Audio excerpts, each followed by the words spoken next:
Hello and welcome to the Oregonian Sports Podcast. My name is Bill Oram. I am the sports columnist at the Oregonian and Oregon Live. My guest on today's episode is someone you may be familiar with, someone I hope you're familiar with if you're a reader of the Oregonian. His name is Brett Hollins. I recently profiled him over 3 parts online and in print, a series that was called The Baller's Conviction. Hollins recently concluded his senior season on the basketball team at Southern Oregon University in Ashland. Now, Southern Oregon plays at the NAIA level, and Hollins is 29 years old. We believe he's the oldest player in college basketball. If you've not read those stories, I would strongly encourage you to hit pause and go find them. A link is in the episode notes. If you just prefer a quick recap, here it is. In 2016, when Hollins was 21, he was involved in a brawl at an off-campus party in Ashland, near where he was staying with a childhood friend. Hollins pulled a knife during the fight. He says he had been unboxing furniture earlier in the day, and he ended up stabbing 2 men in the altercation, both students at SOU. He was sentenced to nearly 6 years in prison, a sentence he mostly served at Oregon's largest prison, the Snake River Correctional Institution near Ontario. While there, he found his dream of playing college basketball gave him the motivation to get up every morning. He began writing letters to college coaches and drew inspiration from the responses he received, including from Oregon State coach Wayne Tinkle. In 2021, Hollins was granted an early release by then-Governor Kate Brown. Through a series of events, we're going to get into them, Hollins ended up receiving an offer to play basketball at SOU, the very place he'd been arrested half a dozen years earlier. He played 2+ seasons with the Raiders, and in his senior season, served as the team's captain. Hollins will graduate from Southern Oregon University in June with a degree in communications. Brett Hollins, welcome to the Oregonian Sports Podcast. How are you doing? Yes, sir. Thank you. I'm doing well. How are you? I'm doing great, and it's a pleasure to have you. Obviously, there's been a little bit of breathing room from when your story came out, ran online 2 weeks ago, and then wrapped up in print yesterday. I was looking back at my notes. I first reached out to Southern Oregon about talking to you on October 17th of 2023. So, coming up on 5 months ago. I'm curious, what made you agree to tell your story, agree to be interviewed, and what made you want to tell your story at this juncture? I honestly just felt like a lot of good could come from it with mainly the people that I was dealing with on a day-to-day. Most of the people around me kind of knew my background, just the way that I kind of carry myself, it provokes a lot of questions. And so I've always been open and transparent, but on a broader scope, to be able for the people around me that I've been able to kind of reach and influence, for them to see on a deeper level. You covered everything from honestly even before the night. And so for them to get an even deeper, understanding of it, I've had some of them come up and be like, man, I've known you for years and I didn't know that, I didn't understand that. And so the emotional connection definitely grew a lot stronger. And so it really did impact in a positive way, the way that I've been able to influence the people around me. So I just thought it was a good idea. You just concluded your second season, your second full season at Southern Oregon, your senior year captain. The Raiders lost in the second round of the Cascade Conference tournament at the College of Idaho. I'm wondering what that night was like for you, because you spent so much time looking ahead to being a college basketball player. Now here you are where that is something you are looking back on. What was that night like, and what's the experience of being on the other side now of that college basketball career? Initially, it was very strange. It was like if you're gonna end your college career, like College Idaho is where you want it to end at. If it's going to end on a loss, the environment is electric. The fans are, they probably got the best fan base at our level in the country.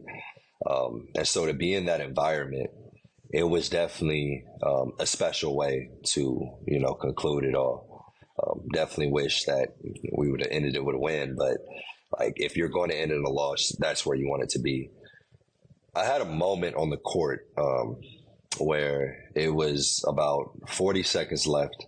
The game was over, and I kind of just walked over to the side. One of my teammates was shooting free throws. I walked over to the side, and I kind of had a moment by myself where, like, I just kind of took it all in, that this is the last time I play in an environment like this, and it was bittersweet. It was bittersweet. Initially, it was like, wow, like, I can't believe it's all over. But following it, it was like, I can't believe I actually did what I said I was going to do. Like, all in the span of like 30 seconds. Both of those emotions came. And there was a appreciation that I actually got to do it. This was years in the making, years of, being laughed at, being told it's not going to happen. And to actually feel it, to feel the crowd like taunting me, telling me, you're never going to play another college game again. Like, there was a lot of emotions on both sides, but for the most part, it was that feeling of, I can't believe, like, we actually went and did this, so I was, and Coach Blaine at the end of the game, he hugged me afterwards, and he just told me, like, I'm so proud of you for finishing what you started. This started with me and him years ago, back in 2018. And now we're in 2024. And he just, like, embraced me. He was like, I'm just so proud that you finished it out, Well, no, this started in 2019. So, yeah, that was a cool moment with us. One thing that you and I have talked about and did not appear in the story, but I think is important for people to understand, when you were writing letters to college coaches around the country, you were writing them to people at all levels, and Coach Colby Blaine at the College of Idaho was one of the people that you actually connected with. And in our story, we obviously focus on the relationship with Wayne Tinkle, just because, there is a local tie, and that is also a very meaningful connection you had. But can you describe just what those letters meant to you? The one from Coach Blaine, like you said, Wayne Tinkle. I know there were a handful of others. What did those letters, and it's in the story a little bit, and you talked about it on some of the videos we produced as well, but what did those letters mean to you when you were sitting in the Snake River Correctional Institution? So the Coach Blaine one was a little different. Me and him had a slightly different interaction because he was right down the street. And so I was in charge of kind of putting together events in the prison. And so to create a better lifestyle, that was kind of the leadership role I was given in there. There was this huge movement to humanize inmates. And so the assistant superintendent, Judy Gilmore, she pretty much made me the head of trying to create different events to happen where we get more involved in the community. Coach Blaine got a letter from me, but it was a little bit different than the other coaches. I wanted to play him. I wanted to see if his team would come play us. And he was for it. It was cool because that was going to be like my tryout in my mind. I'm like, okay, I'm going to bring him in, and, I'm going to give them the work. He's going to offer me a scholarship on the spot. Like, that was how it was playing in my head. And then COVID hit. COVID shut the whole world down, and it shut it down for us even more while we were incarcerated. But me and him stayed in touch for a few letters. He actually wrote me back a couple of times just about, like, and, kudos to Matthew Gailmore. He was my counselor at the time in there on my caseload, and he was the middleman for a lot of the communication between me and Coach Blaine. And so we stayed in touch. We stayed in contact, and he encouraged me a lot too, from a standpoint of, I don't know what it's going to look like when you get home, but I promise you that because you were brave enough to send me a letter, you're going to have a tryout at my gym when you come home. He's like, I can't promise that you'll make the team, but I can promise to give you an opportunity. And so me and him had a very interesting relationship. Coach Tinkles was so special because they were getting ready for the Pac-12 tournament. Like this was in the middle of him trying to make a run to the national tournament. And, they're in the beast of the Pac-12. And so for him to even sidetrack from what he had going on and to reach back out to somebody that,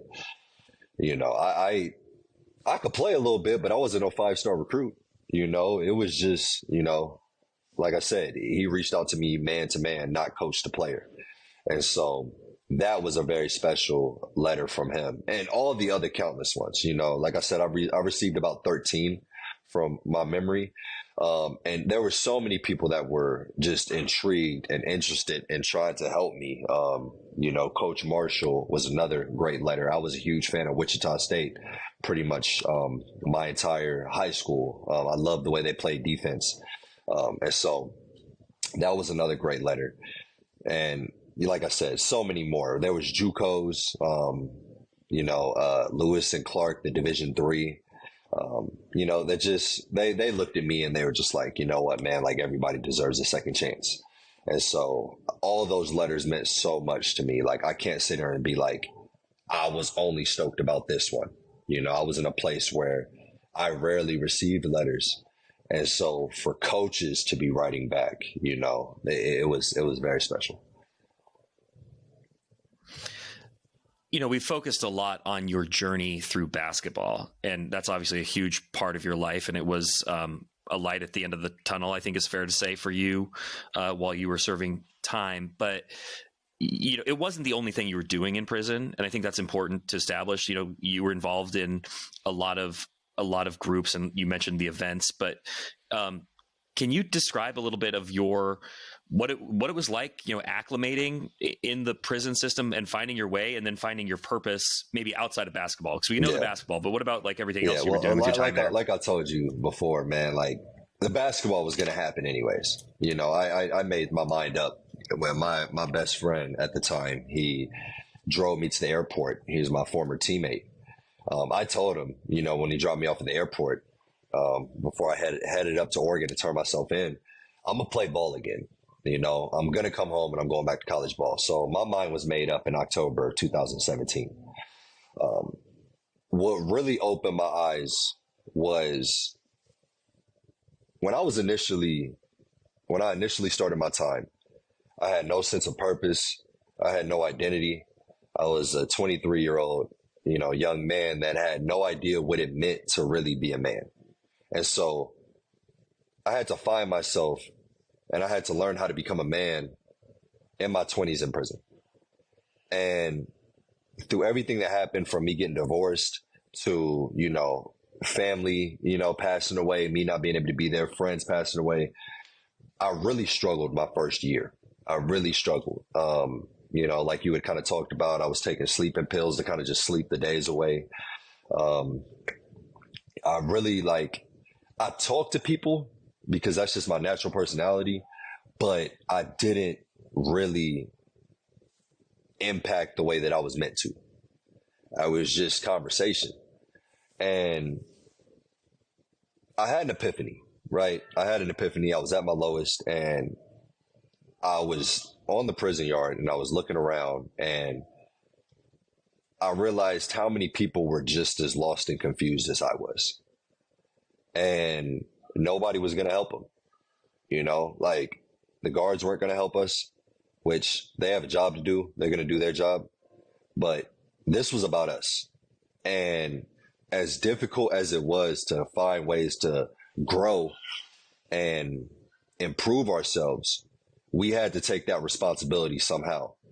And so me at the age of 24 at the time, I realized if we're going to come home and not make this little blip a lifestyle, we have to find a way to support each other and to grow leaning on each other. And so once I realized that, I now had a sense of purpose. Denzel Washington said that helping people is the most selfish thing that you can do in this world.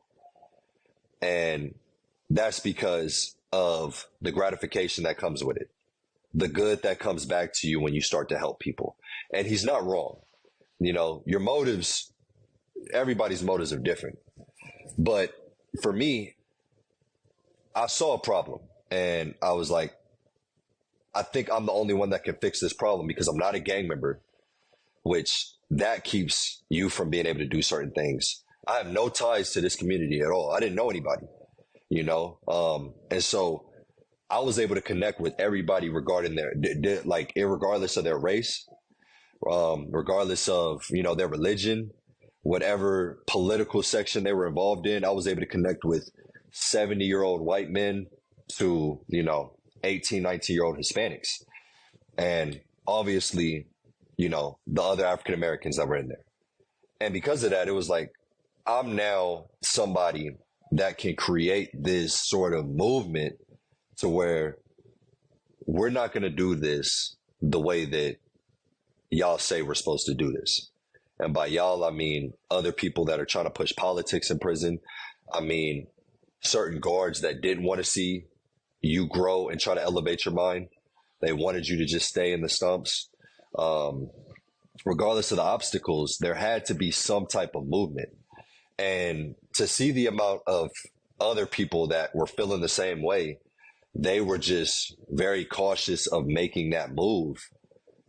Like we started seeing people get involved that had no, you know, you had no idea they felt the same way that I did. And so it went from kind of like me going out on a limb and getting support from other people to other people not going out on that same limb. And the amount of growth that started to happen, the amount of things that started to shift, the mindset, you started to see people turning away from drugs. You started seeing people, you know, involved in, you know, gang politics being like, I'm not going to move that way. I'm not going to do that. And it was a beautiful thing to see. But that was the hardest part. Like me coming home and playing ball, that was easy. I was going to play basketball somewhere. The crazy part about the story is me being at SOU. But I was going to play basketball anyway, somewhere, you know. I like you covered, I had offers immediately coming home after playing in the showcase. So it was going to happen.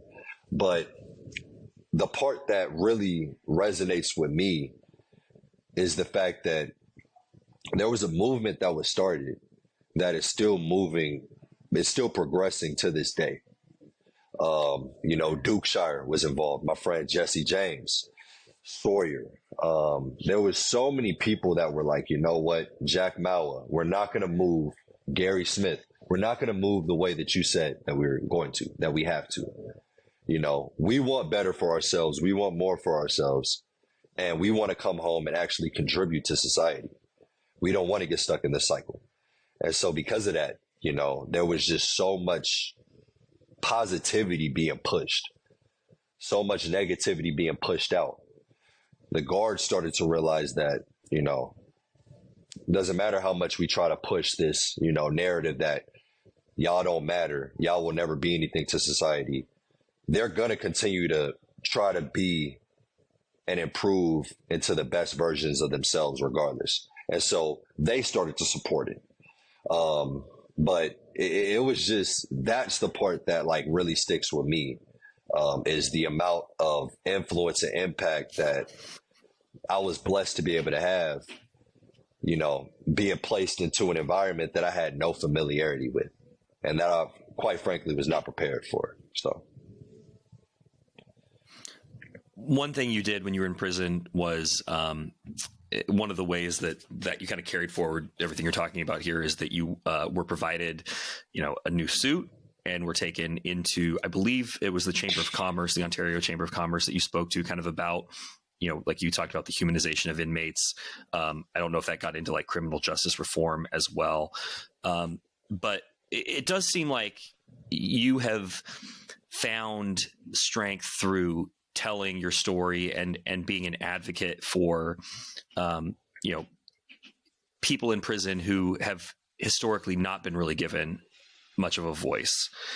And this ties back, I guess, to the question that I've been asked the most since the stories have run, which was, what is he going to do now? I know you are set to graduate in Yes, sir. June with a bachelor's degree in communications from SOU.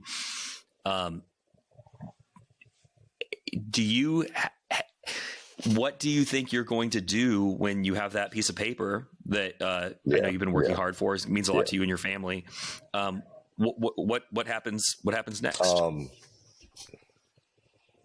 Hopefully a lot of good things. I have this passion to, like you said, really influence certain communities. As of now, I already, has spoken to the juvenile detention centers down in this area to try to inspire them to kind of, like I said, just take bad moments and don't let that define the rest of your life.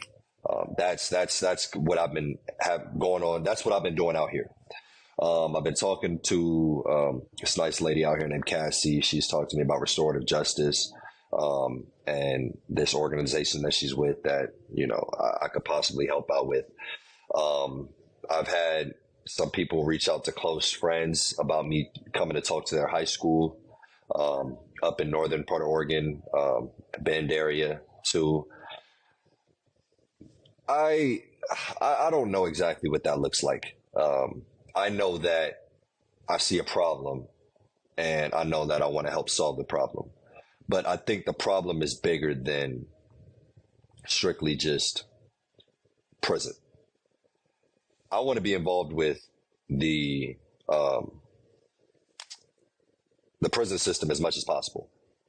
I want to be involved with rehabilitation as much as possible, but it's bigger than that. I told you before that, like, this story isn't about me. It just can't be, because I'm not an anomaly.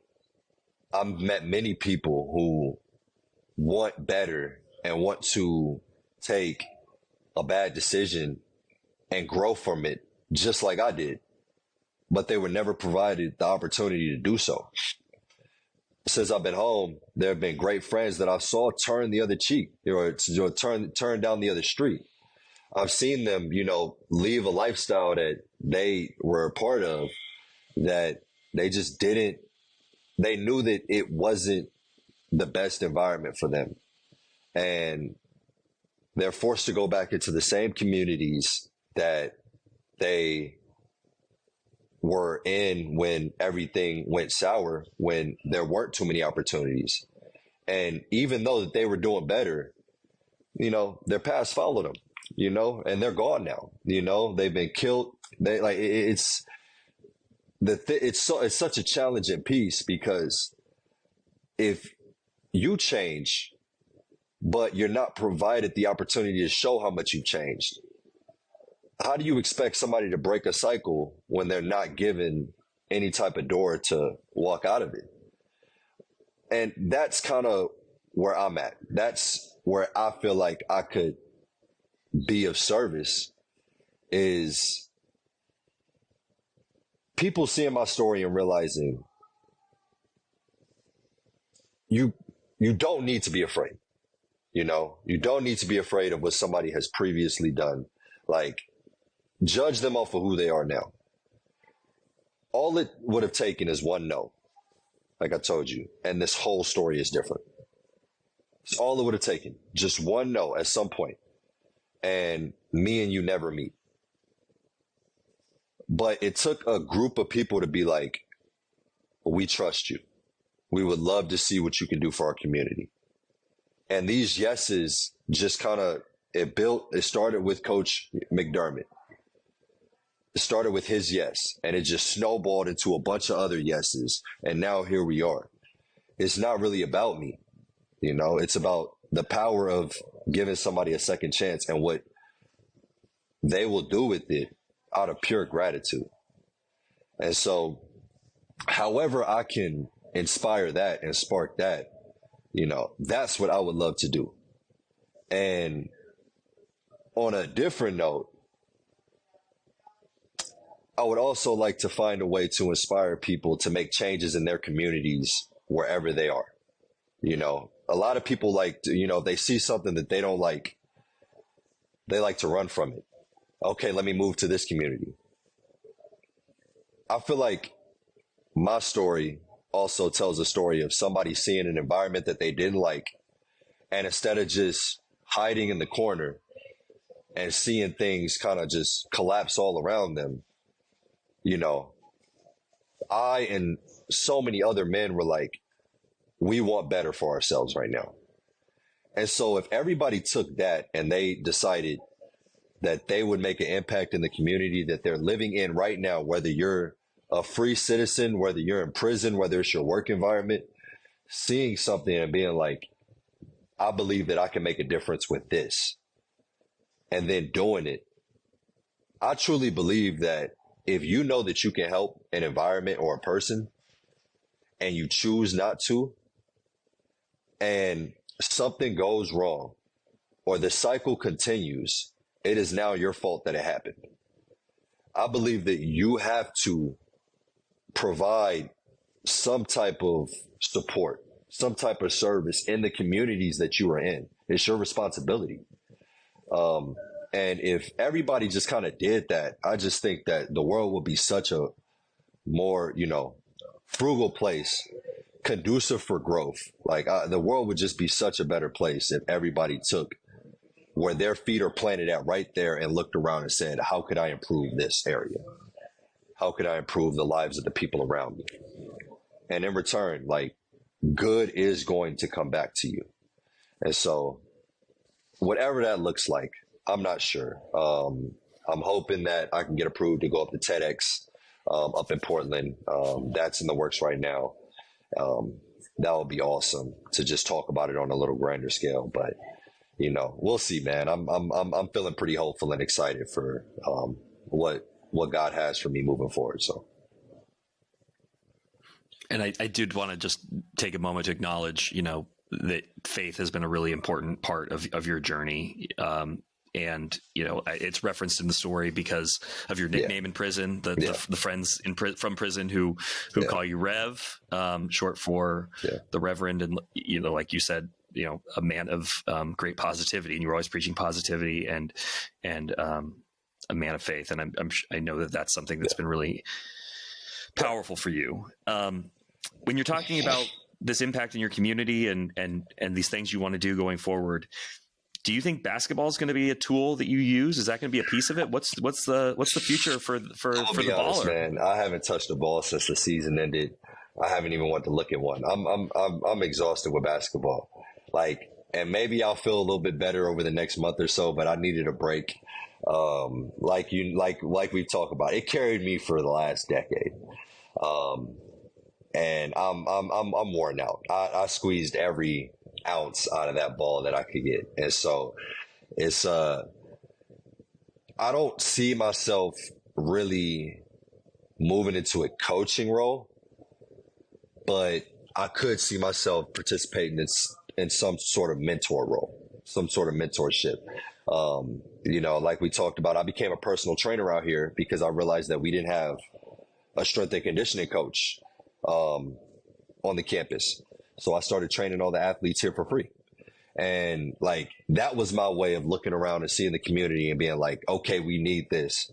So I paid for my certification and I just started training everybody from softball players, soccer, basketball, football, track. I train a swimmer. So like, I think we all got to do that, just look around and see how you can help the people around you. With that being said, I'm working on my strength and conditioning coach certificate. And, that would open up doors for me to, possibly go be the strength and conditioning coach, on a campus somewhere. I'm not sure what that looks like. Like I said, I'm passionate about fitness and sports, but I see a real major gap that needs to be filled. And that's just trying to bridge the gap between the community and the prison system. I think that the community plays just as big of a role in rehabilitation as the actual prison itself. So I see that, and that's really what I feel speaks to my heart. But I'm also very passionate about fitness. So, like whatever doors, God opens, I'm going to walk through them confidently, and I'm going to make the best impact that I possibly can. One thing you said to me after the first story ran was that you've always told your story on a kind of person to person level, with somebody, you could see the person who you were, sharing with. And this was a very different experience, I know. And having trusting someone to tell your story for you, which, as a journalist is, the greatest gift anyone can give us, really, is the opportunity to listen to someone's story and give it a lot of thought and try to put it out into the world. But I'm just wondering what the experience of seeing your story out in the world for everyone to see, interact with, respond to, comment on, was like for you, and if there's any specific responses or feedback you've gotten that stand out or that you'd like to share. It was a strange feeling. Like, it was just strange. That was probably the best way that I can describe it, because everybody that I've told my story to knew me, and so they had already met me, and they've already got to be around me, see my personality, see my energy, see my heart. And then I tell them the story. They'll be like, okay, man, so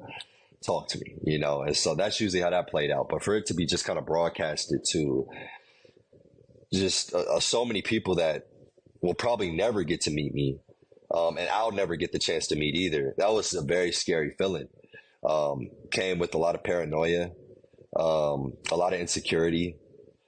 There's been times where I've been out at the grocery store, the Albertsons right here, and I've had an older gentleman come up to me and be like, "Is your name Brett Hollins?" And I'm like, "Yeah." I'm thinking that they've come to the basketball games, but he was like, "I read your story, man, and I just want to tell you to keep going. It's inspirational." And like, what it showed me is that my paranoia, while it may be valid, it's not necessary, because all the feedback that I have gotten personally, I don't know what other people are saying behind closed doors or in their own homes, but the ones that I've gotten personally, I've gotten so much support and encouragement, and a lot from students. I'm walking around the campus, and man, I'm so glad that I got to meet you. I didn't know that this is what, your life experiences has been. And so just to see the amount of people that were inspired by it, that was my goal.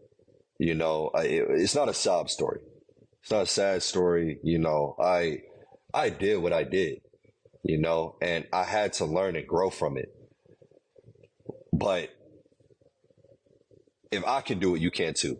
That was my, if you take anything from it, that was my, hope that people would take away from, is regardless of what happens, in life, regardless of how bad things get, if I was able to come back from it and make something, positive happen in the community that,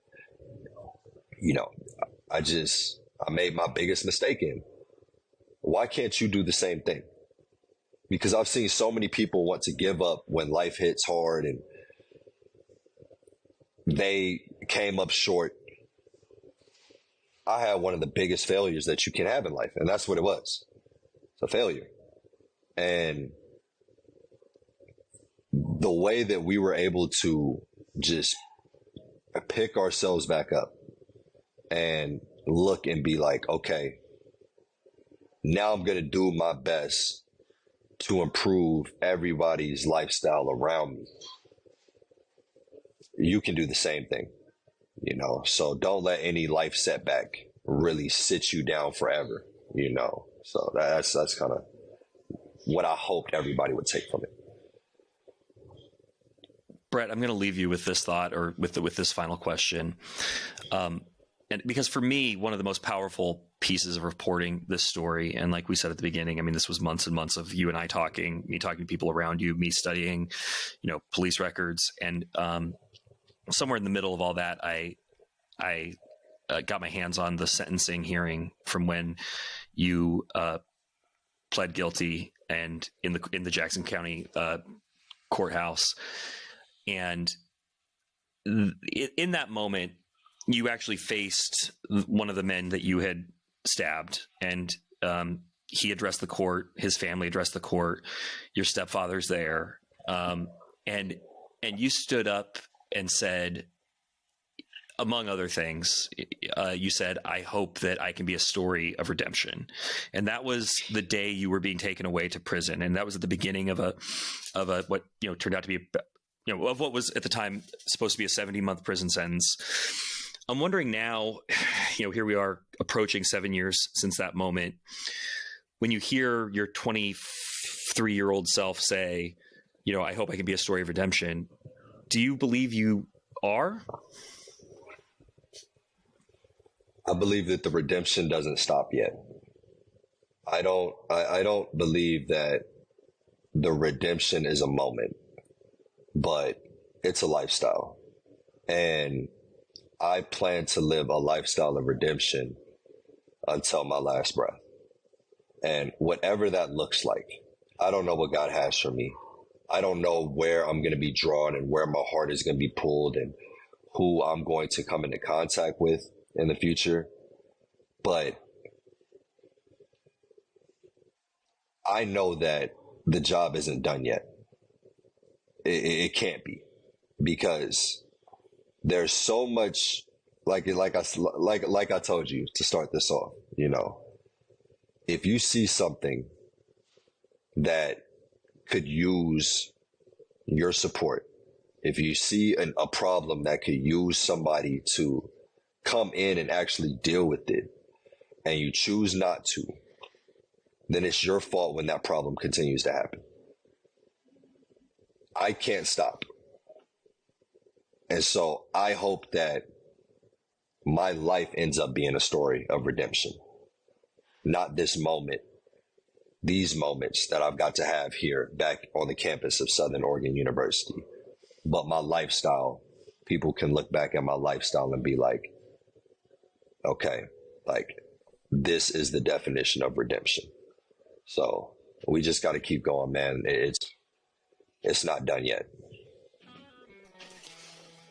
Brett Hollins, thank you very much for sharing your story with our readers and our listeners on the Oregonian Sports Podcast. We'll all look forward to seeing what the future does have in store for you. Thank you. Me, man. Appreciate you, Bill. I appreciate you. My guest has been Brett Hollins. If you like this podcast, please leave a review or a rating. Subscribe, tell your friends. Continue listening to the Oregonian Sports Podcast. Listen to all the other great podcasts on the Oregonian Sports Network. That includes Blazers Focus, Beavers Banter, Duck Confidential. I'm Bill Oram. Thank you for listening. I'll be back later this week for an episode with Brenna Green. Thank you for listening.